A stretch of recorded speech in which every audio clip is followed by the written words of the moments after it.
Hello ladies and gentlemen, this is Carlos Garcia, also known as Emanehem, and I want to talk to you about your mind. How does your mind work? Some people believe that they have been cursed, that they are unlucky, that they have punished from past life, and a bunch of things, and they're not true. It's just a simple way that they thinking. Yes, they do certain thing in certain way that hurt themselves. By example, when you have something valuable and you want to place it in a place in the house that no one can find it, and you say to yourself, I'm going to hide this in a place that no one can find it. No one can find it, no one can find it. And then you put it in a place, and the next day you go and look for that, and you can find it. Why? Because that's exactly what you said to yourself, that no one can find it. And through the sense, when you see, you hear, you talk, you taste, and you smell, through that sense, those sense, you receive information. And that information, you retrieve it, and you make a conclusion. And that conclusion, you put it in a safe place, in this case, subconscious. Once you put it in a subconscious, conscious and subconscious work together, but they are not the same thing. What that means? Meaning is your mind, but one is the model, the other is the transmission. Okay, one is one part, the other is the other part. They work together, but they're not the same. And when you are consciously, the next day you go and look for it, your subconscious said, you told me that no one can find it, and that including you. Now you got two things working at the same time, but due to the fact that they are not the same thing, one trap the other one. In another word, you trap yourself. You say that no one can find it, that no one can find it.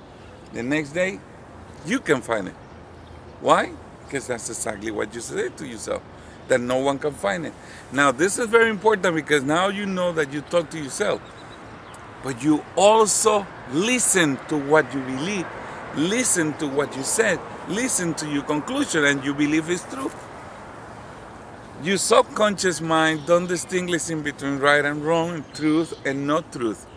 No, your subconscious mind only do what you say to do. If you say, no, I cannot do it, your subconscious mind will not allow you to do it. Not because the lack of power, the lack of speed, the lack of intellectuality. No, it's because you determine that you can't do it. Things are very important like that, okay? Now, I want you to understand that when you engage in a relation, in a love affair, then you say, oh, if this person walk away from me, I die. Okay, what you just said, that you will die, then you will die. You will engage in a depression, you will get into one of those desperation moods that, because the person left. Next time you should say, I love this person, he is the love of my life, but if he move away, I will continue my life. It will be painful, of course. It's a difficult process, but I will continue my life. And probably I find another one better. Now, that's the way you talk to yourself. Because remember, you're talking to yourself, but you also listen to yourself. Okay? In politics, exactly the same. My candidate is the best. Okay? If you say that to yourself, how can you find wrong things, wrongdoing in your candidate? Of course not. Because you said it to yourself, it's the best. It's the best. It's the best. And that's what we call fanatic, you know? The best, the best, the best. And exactly the same happen in sport. When you go to fight, and you're going to engage in a fight, in a game and everything, and you say, oh, I don't think we will win. Oh, if you think that you will not win, you will not win. Because that's what you determine. That's exactly what you determine. And people are trapped into that information. By example, they offer you an apple when you were a child. You taste the apple. I didn't like this apple. I didn't like the apple. Boom. 20 years later, somebody offered you an apple. And you say, I don't like apple. Excuse me? That happened 20 years ago. So Your mind subconsciously does not distinct time frame. If you put that information 20 years ago, once you see an apple, your mind will say, hey, remember, your subconscious mind will tell you, hey, remember, you don't like apples. If you don't like apples, then don't taste any apple because you don't like apple. And you will say, I don't like apple. No, I'm sorry, I don't like it. I taste it, I don't like it. And it's exactly the same when you say, oh, this job is going to be awful. That lady's this and that, da, da, da, da, da. If that's what you believe, that's what you're going to confront it. That's what you're going to confront it. Now, this is very important because now you're going to confront the thing in a positive way. Well, I'm new in this job, so I will learn whatever needs to be learned. So what? There's nothing impossible. He did it, she did it. I can do it. What's the problem? I'm able and capable to do whatever I want to do. Remember, you are listening to yourself and you believe in yourself. Then I'm handsome and young. I'm still strong. Everything is possible. I can do all things in God. Why? Because I say so and I believe so and I understand so.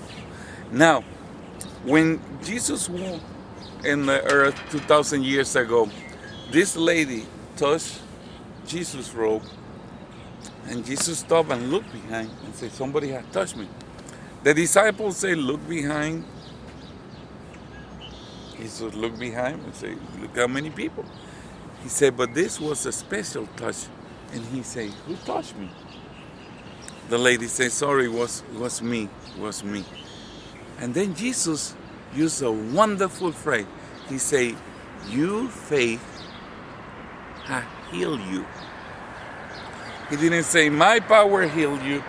My Father healed you. You have been healed by the Holy Spirit. No, he said, you. He said, you lady, your faith has healed you. That means when you have that faith, that power, then Jesus doesn't need to be looking at you. God doesn't need to be looking at you. Because God lives in you. Remember, you are a product of the Holy Spirit. Okay? Then you don't need to be begging and begging and begging. You can ask. That's the secret. That's positive thinking. Those talking about exactly the same thing. Okay? They're talking about positive thinking because you are listening to yourself. If you say, I'm dumb, how can I gonna be smart? How can I gonna do smart things? Because I say to myself, I'm dumb. If I'm unlucky, how can I play the lotto? How can I gonna be playing the lotto if I just said to myself that I'm unlucky? How can I gonna win anything if I say I'm unlucky? How can I say I'm gonna attract a beautiful woman in my life when I say, no, I'm too old, man. No, I'm too old for that. Oh my God, no, I'm not too old. You know, I'm not too old. I'm still a young rooster. And if I say that to myself, guess what? I believe in myself. Because what I say consciously will get into my subconscious mind and will make it true. Hallelujah. Then I'm young, I'm handsome, I'm still strong. And that's exactly the way you should do it to yourself. And I have all the power. Why? Because God is with me. And once you say that, you talk to yourself, then you release the power of God over you. Or the power of the divinity. How you call it? You call him God, you call him Allah, you call him Jehovah, you call him divine order, you call him mastermind, supreme being, whatever you want to call him. That release, that universe release the power to yourself because you already become part of that power when you use your power in your mind. Your mind is part of your spirit. Okay? That's the switch that you need to understand. You have not been cursed. You are cursing yourself every time you do things negative against you. Every time you talk negative against you. Every time you trap yourself. I don't like this. I don't understand this. If this happened, I die. If this happened, I die. Oh, that's a beautiful house. I will never have a house like that. Hello? Oh, that's a wonderful car, but I cannot afford to pay a car like that. oh, that's a wonderful apartment, but you know, I cannot afford to pay an apartment like that. Once you determine all those things are negative, then those negative things that you have said to yourself, you believe it because you are listening to yourself and believe that what you listen is true. Okay? Now, from now on, you're wonderful, you're spectacular, you are a divine being, capable to produce well-being, capable to touch heaven and earth, capable to do all things.